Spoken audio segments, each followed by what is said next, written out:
Hi mga fighter, ganito kasarap at gadling gawin na cordon bleu. Tara, gawin natin. Good morning mga fighter. For this video, gagawa po tayo ng cordon bleu chicken. So, meron akong lumang chicken breast dito na tanggal na po yung buto.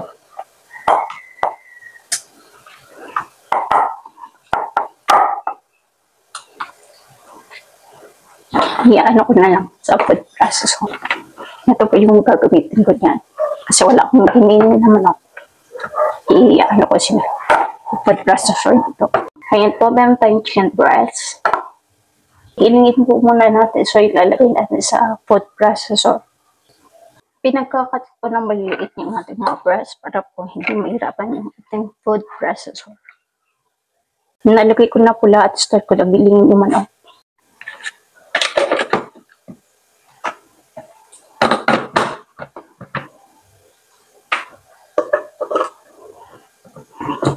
So, dahil manok siya, 1 and 2 lang yung speed niya. So, sa number 2 ko, parang mga mapin.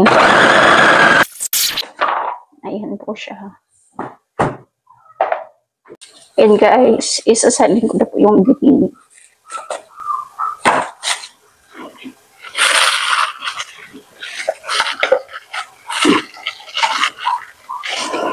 Kaya kung wala kayong giting sa bahay, okay lang. As long as na may kayo at food processor, makagawa na po kayo. Masipa kaya kung ikaw yung gagawa ng ginin, hindi masyado madaming taba. Tulad nito, naman ito. Maglalagay lang tayo ng paminta.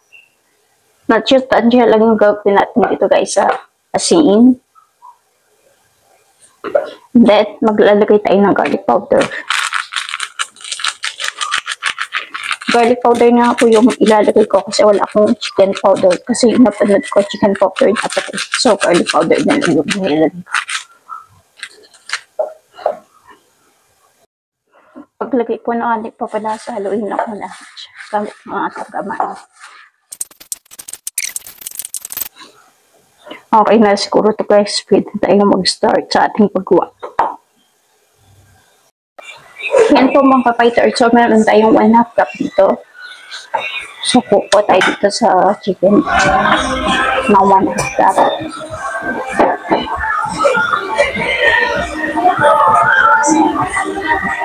Nalagay ito natin dito. Ito-flat natin siya.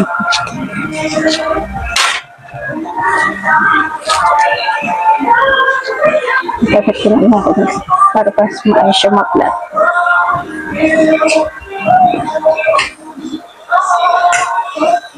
So, maglalagay na ito tayo ng cheese tsaka ng ham.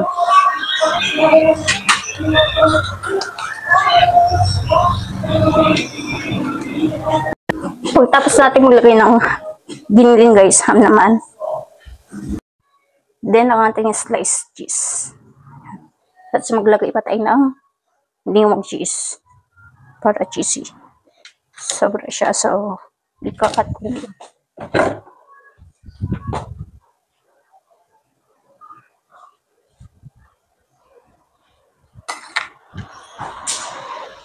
Then, i-roll po natin siya.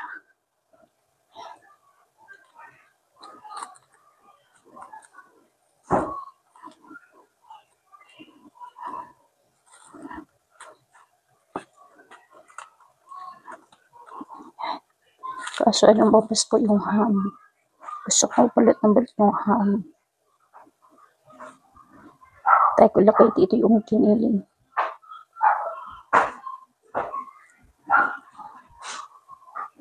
Mas magaday atak nito.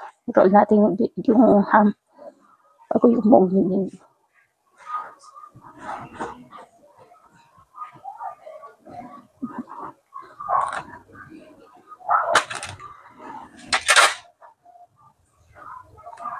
Kukunti na po natin yung rice.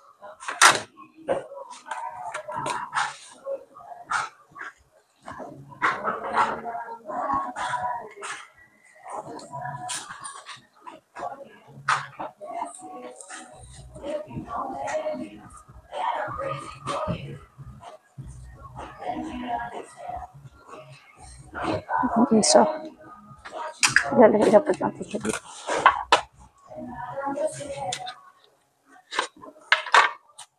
Rapid lang po yung process.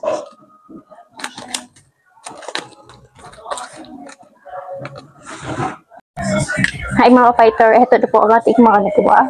Ilalagay ko po muna sila sa freezer. Meron ako dito isang itlog.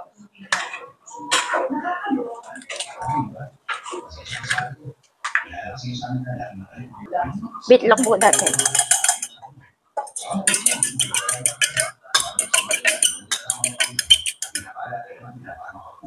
Gagamitin natin ito para tumikit mamaya yung breadcrumbs.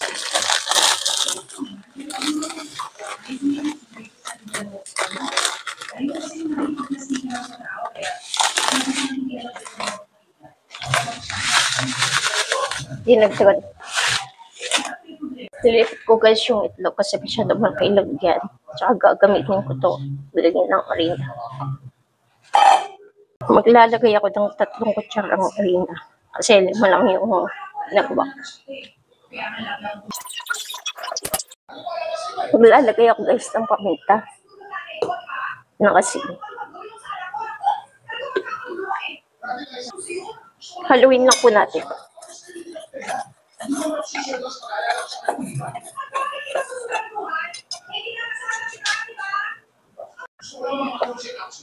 Ito guys yung mga ginawa ko. Matigas na siya kasi nilagay ko sa freezer. Tatanggalin ko na yung plastic guys. Ganda nila guys. Talagang roll na roll. Yung pala yung freezer mo.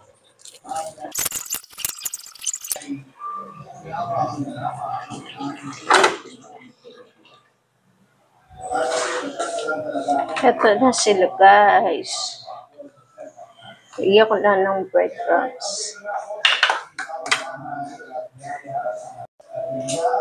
Ito po yung breadcrumbs. Harina. At saka glow. Harina muna guys, bago ito.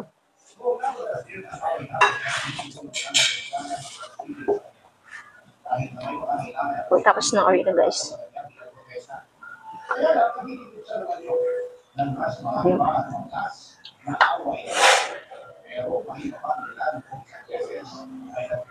Tapos ng itlog, breadcrumbs. Repeat the process lang po. Para sa remaining chicken or cordon bleu.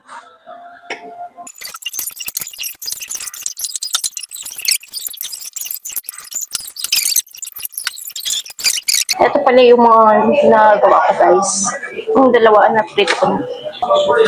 Ito yung dalawang pinirito ko guys. Slice ko na sila guys.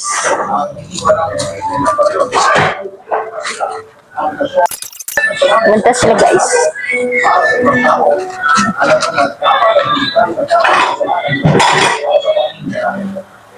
Medyo mainit pa kaya naman na ako. Ikot sila pinrito lahat guys para pag gusto lang dito nilito.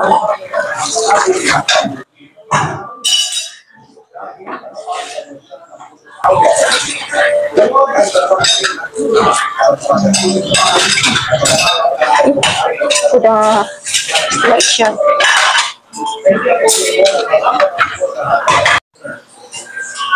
Yan sila guys. Ganda diba?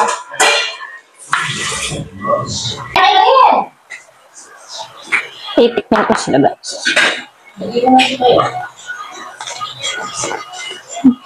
Sarap.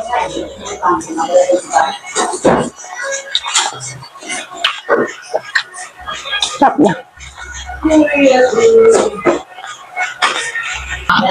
Hindi ako gumawa ng sauce guys kasi hindi naman gusto ng mga bata. Hindi yun na nagsusas pag kumakain na ganito.